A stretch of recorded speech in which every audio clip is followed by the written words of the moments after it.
नमस्कार मंडळी, स्वागत आहे तुमचं विदर्भ किचनमध्ये. तर आजचा दिवस तुम्हाला सुखी, समाधानी आणि आनंदी जावो. तर होळीच्या दिवशी मंदिरामध्ये गेलेलो होतो, तर ते छोटी क्लिप घेतलेली आहे मी. तर बघू शकता, हे मंदिर आहे अगदी हायवेच्या बाजूला. तर इथे छान असं शांत वातावरण असते आणि संध्याकाळचं गेलो त्यामुळे फारशी गर्दी नव्हती. दिवसा तर वर्दळ असते, कारण रस्त्याने असल्यावर कोणी येणारे जाणारे असतातच. तर बघा, इथे ते बाबा आरती म्हणत होते. मी काही इथं आवाज म्यूट केलेला आहे आणि बाहेर अशा पद्धतीने हे मंदिर आहे. इथे पूजा वगैरे केली आम्ही आणि त्यानंतर घरी निघालो, कारण रात्री 7:30 वाजलेले होते. म्हटलं चला लवकर घरी जायचं, सणाचा दिवस आहे. तर पौर्णिमा असल्यामुळे इथे पूजा वगैरे करायला आलेलं होतं आणि घरापासून बरंच लांब आहे, त्याच्यामुळे फारसं जाणं होत नाही, कधी कधी जाते. त्यानंतर हा दुसऱ्या दिवशी सकाळचा व्हिडिओ आहे. तर या साईडला बांधकाम चालू आहे, तर सर्व झाडं इकडची तोडलेली आहे, त्याच्यामुळे सर्व असं एकदम उजेड उजेड वाटतो तिकडे. त्यानंतर इकडे बाहेरचं झाडलं आणि आता पाणी शिंपायचं होतं. तर त्याआधी या कोपऱ्यामध्ये मी मनी प्लांटचं झाड लावलेलं आहे, त्याला पाणी दिलं आणि आता विचार करत आहे की जागा चेंज करायची झाडाची. तर बघते आता. तिथे थोडी ऊन पण येते आणि व्यवस्थित वाटलं मला तिथे ठेवलं. पण रुची म्हणते की तिथे नको ठेवू, तू घरामध्ये लाव. तर बघते. त्यानंतर म्हटलं बाहेरचं सुकेपर्यंत ही रूम आवरायची होती आणि सकाळी इतका पसारा होतो रूममध्ये की भरपूर. तर ते आवरता आवरता मला अर्धा पाऊण तास तरी जातोच. आणि बऱ्याच दिवसांनी मी तुमच्याशी सकाळचं रुटीन शेअर करत आहे. आता मध्ये 10-12 दिवस झाले जास्त काही रुटीन शेअर केलेलं नाही. म्हटलं चला आज छोटासा व्हिडिओ टाकूया. तर इथे त्याआधी हा टेबलवर बघा पसारा किती होता भरपूर, तो आवरायला घेतला आणि इथे एक स्टूल होता, त्यावर मी उशा ठेवायची. तर ती जागा चेंज केली, सोफा तिकडे सरकवला आणि या साईडला आता तो स्टूल ठेवलेला आहे. आणि त्यानंतर आता सोफा आवरायचा होता, तर म्हटलं ते आवरून घेऊया आणि चहा वगैरे व्हायचीच आहे. सकाळी ही रूम आधी आवरून घेते, कारण इतका पसारा असतो ना. सकाळी मुलगी जाते तर भरपूर तसंच कपडे वगैरे तिथे सोफ्यावर ठेवून देते ती. तर म्हटलं ही रूम आधी करायची क्लीन, त्यानंतरच किचन. तर सोफा वगैरे आवरायला घेतला आणि त्यानंतर आता बेड आवरायचा होता आणि पुढे आता आम्हाला तर एकाच रूममध्ये सामान शिफ्ट करायचं आहे. तर काय ते कारण मी तुम्हाला येणाऱ्या व्हिडिओमध्ये नक्की सांगणारच.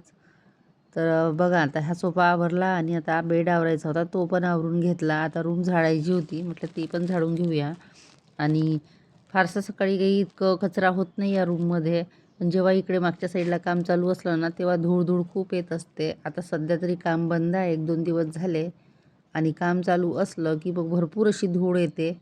तर त्यामुळे मला ते दार बंदच ठेवावं लागतं आणि आता गरमी पण बरीच वाढायला लागली आणि दार जर बंद ठेवलं ना तर जास्तच गरम होते. त्याच्यामुळे मग थोडं आधी झाडं वगैरे होते ना तर छान हवा यायची, पण आता झाडं तोडल्यामुळे तर गरमच वाटते.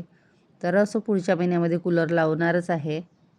त्यानंतर इथे रांगोळी काढायला घेतली. बाहेरचं सुकलेलं होतं, म्हटलं चला एक छोटीशी रांगोळी काढून घेऊया. तर रांगोळी काढताना इतका विचार येते की कुठली काढायची कुठली काढायची, आणि मग जसं हातामध्ये आलं तशी मग जे लाईन येईन ती काढून घेते मी, म्हणजे कुठल्याही पद्धतीची छोटीशी. त्यानंतर बाहेरचं सगळं आटोपलं, ती रूम वगैरे आवरली, किचन आवरली आणि आता चहा करायला घेतला. म्हटलं आधी चहा घ्यायचा, त्यानंतरच बाकीची कामे. तर नाश्त्यामध्ये काय करायचा तो विचार करत होती, कारण पोहे उपमा आता कंटाळा येतो खायला. मग मी बाजारातून काकडी आणलेल्या होत्या, छान होत्या काकड्या, अगदी फ्रेश होत्या. तर म्हटलं चला काकडीचे थालीपीठ करायचे. तर 2 काकडी होत्या, 2 काकडीचे थालीपीठ करणार आहे. तर इकडे चहा होईपर्यंत म्हटलं काकडी किसून घेऊया. किसून ठेवली तर मग ऐनवेळी करायला बरं होतं. तर चहा होत आलेला आहे आणि आता ह्या काकड्या ज्या आहेत ना, अशा पोपटी कलरच्या नाही, डार्क ग्रीन कलरमध्ये आहे, पण छान लागते ही काकडी खायला. आणि शेतातील आहे ना, त्याच्यामुळे अगदी कोवळी आहे. नाहीतर अशा जर इथून मार्केटमधून घेतल्या ना त्या थोड्या कडवट वाटतात. कधी हिरव्या कलरच्या जर घेतो आपण लाईट ग्रीनमध्ये, तर त्या बऱ्याचदा कळवट येतात. पण ही छान वाटली. 2 काकड्या किसून घेतल्या. आता यामध्ये गव्हाचं पीठ आणि बेसन ॲड करणार आहे. तर म्हटलं त्याआधी चहा घेऊन घ्यायचा, नंतरच नाश्ता. तर चहा वगैरे घेतला इथे आणि आता हे झाकून ठेवून देते, कारण 5-10 मिनटामध्ये त्याला बऱ्यापैकी पाणी सुटतं ते. आणि त्यातलं पाणी मी काही काढत नाही, त्यामध्येच कणिक ॲड करते. वाटलं तर आणखी वरून थोडंसं पाणी टाकते पातळ होण्यासाठी. तर चहा घेतला आणि त्यानंतर नाश्ता. तर नाश्त्यामध्ये बघू शकता मस्त असे गरमागरम काकडीचे थालीपीठ. तर असे नाश्त्यामध्ये सकाळी मुलीला होईल आणि ती कशासोबत खाईल आता सांगता येत नाही. मनात आलं तर तसेच खाते, नाहीतर मग कुठलीही चटणी मागते. आता दही नव्हतं, लोणचं आहे पण लोणचं ती खाणार नाही. तिळाची चटणी आहे तर ती आता ती खायला बघत नाही. आता तिळाची चटणी बरीच करून ठेवली मी गावाला गेली तर, पण दोघांनीही खाल्ली नाही, तशीच आहे. आता विचार आला की त्या चटणीचा काय करावं. आता असं वाटते की रोज भाजीमध्ये टाकायची ती, कारण नाहीतर खराब होऊन जाईल. कारण जास्तीत जास्त आपण 1-1.5 महिना ठेवू शकतो. त्याच्यावर तर मला जर ते जास्त दिवस राहिली ना तर मग खाण्याची इच्छाच होत नाही. तर इकडे एकीकडे पराठे करत होती आणि म्हटलं मधला वेळ जो असते पराठे भाजण्याचा, तेवढ्या वेळामध्ये म्हटलं चला शेंगा मोडून घेऊया. आणि ह्या बरबटीच्या शेंगा आहे, तर दुपारी याची भाजी करणार आहे. तर त्या आता जर मोडून ठेवल्या तर बरं राहते मग करायला. आणि हे सगळे कामं वगैरे केले. त्यानंतर आता भांडे घासायचे होते, तर त्याआधी भांडे सर्व बाहेर नेऊन ठेवले आणि आता किचन आवरायला घेतली. तर म्हटलं गॅस ओटा क्लीन करायचा आहे, तो पण करून घेते, नंतरच भांडे घासणार. आणि सकाळचे नाश्त्याचे, संध्याकाळी जेवणाचे, चहाचे बरेच असे भांडे होते. आणि नाश्ता वगैरे झाल्यावरच घासते मी, म्हणजे कसं एका वेळेस सर्व घासल्या जातात. नाहीतर मग अर्धे अर्धे भांडे घासा, मग पुन्हा निघतात ते. तर म्हटलं तसं करण्यापेक्षा सर्वांचा नाश्ता होऊ द्यायचा, तोपर्यंत आपण किचनमधले कामं करायची. तर इथे गॅस ओटा सगळ्यात क्लीन करायला घेतला. आणि काल पुरण वगैरे केलं ना, तर ते नाही म्हटलं तरी थोडंफार उरतंच ते, तर ते सगळं क्लीन करून घेतलं. आणि आता ऊन वाढली ना तर काय कोणास ठाऊक कामाचा इतका कंटाळा येतो, म्हणजे असं सुस्तावल्यासारखं वाटतं, आळस आल्यासारखं. आणि ऊन जास्त वाढली की कसं जेवण पण कमी होतं आणि कामं पण असं म्हणजे लवकर होत नाही. दिवस तर मोठा असतो, तेच हिवाळ्यामध्ये थंडी जरी असली ना तरी पण इतकं म्हणजे उत्साह राहतो. आणि उन्हाळ्यामध्ये तसं राहत नाही, म्हणजे आळस जास्त येतो. तर असो, त्यानंतर इथे भांडे घासायला घेतले. आणि आता भांडे त्या साईडनी बसली घासायला, कारण बाजूनी काम चालू आहे, त्याच्यामुळे म्हटलं त्या साईडनी बसायचं. त्यानंतर इकडे कपडे धुतले, कपडे वाळत घातलेले आहे. आणि इकडचे आता जे बांधकाम होते या साईडचे सगळे आटोपलेले आहे, तर इकडे आता छान वाटते. तर सगळे कपडे वगैरे धुवून घेतले आणि आता दुपारची म्हणजे एक टप्पा कामाचा पूर्ण आटोपलेला आहे. तर मुलगी बोलली की मला आता कढी आणि भातच करून दे. म्हटलं आता दही तर नाही आहे, तू दही घेऊन ये, मी करून देते नंतर. पण ती पण जायला तयार नाही. आता बघते काय करायचं ते. तिने जर आणलं तर कढी करणार, नाही तर मग साधं वरण लावणार आहे. तर असो, त्यानंतर सर्व कामं आटोपली आणि आता भांडे लावायचे होते. तर आधी भांडे लावून घेते, नंतरच स्वयंपाकाची तयारी. तर इकडे बघू शकता भांडे असे भरपूर होते सकाळचे. आणि इतके भांडे निघतात ना खूप. मी 2च टाईम घासते, जास्त वेळ काही घासत नाही, कारण 17 वेळा भांडे घासणं म्हणजे इकडून तिकडे नेणे आहे, त्याच्यामुळे 2दाच घासते. आत्ता घासले तर संध्याकाळी 4ला. तर सर्व भांडे वगैरे लावून घेते, त्यानंतरच स्वयंपाक. तर वरण भाताचा कुकर आणि शेंगाची भाजी सोबतच चपात्या. आता पुरण होतं थोडं, म्हटलं बघते वाटलं तर करणार, नाही तर संध्याकाळी. तर त्याआधी इथे खाली पाणी सांडलं, तर म्हटलं त्यावरती ही मॅट ठेवून देते, नाहीतर मग पाय स्लिप व्हायची भीती असते. आणि पायामध्ये ही चप्पल घातली की हमखास स्लिप होतेच होते.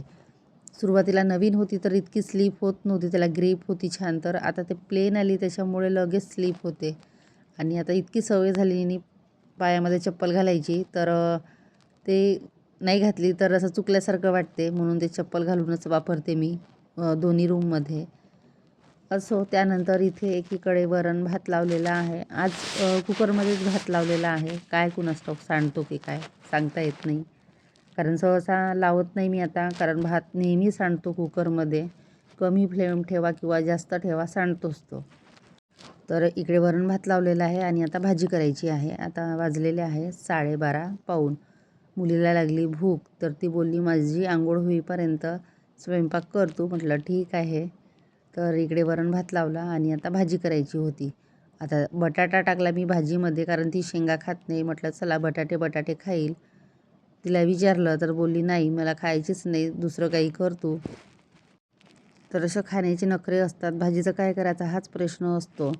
बऱ्याच भाज्या खात नाही, त्याच्यामुळे काय करावं काय नाही म्हणजे विचारच येतो. तर असो, त्यानंतर इथे भाजी फोडणी दिली. आता तिच्यासाठी एका टमाटरची चटणी करणार आहे, त्यामध्ये 1 कांदा 1 टोमॅटो असं ॲड करून थोडी चटणी तिला होऊन जाईल. आणि वरण आहेच तर ती भातासोबत खाईल. तर इथे भाजी वगैरे फोडणी दिली आणि एकीकडे कुकर पण झालेला आहे. आता करायच्या होत्या चपात्या. चपात्या काही जास्त करणार नाही, 6-7 करेल. आणि आता आज बाहेर जायचं होतं, बाहेर याच्यासाठी की माझं थोडं सामान संपलेलं होतं, जे की मी डीमार्टमधून आणत असते, तर ते आणायचं होतं. पण होतं असं ना, 1-2 वाजले कामं करेपर्यंत 1-2 वाजले. नंतर ऊन असले ना, तर कंटाळाच येतो जाण्याचा आणि संध्याकाळी मग नळं येतात. तर तरी बघतेच पाणी वगैरे भरल्यानंतर संध्याकाळी जाईल, नाहीतर मग दुपारी. तर इथे भाजी फोडणी दिलेली आहे आणि त्यानंतर कुकरला धक्का मारावा लागतो, तेव्हाच ती शिटी होते, नाहीतर मग शिटी होतच नाही. ते कुकरचंही काही ना काही चालू असतंच आणि माझ्याकडे आहे 4 कुकर, पण एकाला शिटी नाही तर एकाला रिंग नाही, अशा पद्धतीने ते पडलेले आहेत. त्याच्यामुळे मग आता हा थोडा ठीक आहे, तर हाच वापरते. बाकीचे जे आतून झाकण आहे त्याचं, त्याच्यामुळे मग ते मी जास्त वापरत नाही आणि हे बाहेरच्या झाकणाचं असल्यामुळे बरं जाते, ते लावायला सोपी जाते, म्हणून मी हेच वापरते. पण आता याचा शिटीचा प्रॉब्लेम आलेला आहे, तर बघावं लागेल. ते कदाचित त्यामध्ये कचरा वगैरे झाला असेल. सहसा तर रोज घासते तेव्हाच मी शिटी वगैरे घासून घेते, म्हणजे असं लावून ठेवत नाही त्याला. घासताना ते काढून घेते, जेणेकरून त्यातील कुठला कचरा असेल तर तो निघून जातो. तर इकडे भाजी वगैरे झाली आणि एकीकडे टमाटरची चटणी. तर आता मुलीला टमाटरची चटणी असली की चपात्याच खाते, ती भात खात नाही. आणि म्हटलं भाजी आहे एकीकडे शिजत, एकीकडे चटणी आहे, तोपर्यंत गोळे करून ठेवायचे. नाहीतर मी असे गोळे करून ठेवत नाही, पण आता वेळ होता, म्हटलं काय करायचं, कारण गॅस तर खाली नाही आहे. म्हणून मग आता अशा पद्धतीने गोळे करून ठेवले, नंतर लगेच चपात्या. तर असं माझं आजचं छोटंसं रुटीन होतं. आवडलं असेल तर लाईक करा, शेअर करा आणि सबस्क्राईब करा. तर बघू शकता इथे असे छोटे-छोटे 7-8 गोळे केलेले आहे. आता भाजी झालेली आहे. म्हटलं आता चला लगेच चपात्या करायचं आणि अशा पद्धतीने आता दुपारचं जेवण, वरण, भात, शेंगाची भाजी आणि चपाती. चला मग व्हिडिओला इथेच एंड करते. Bye bye.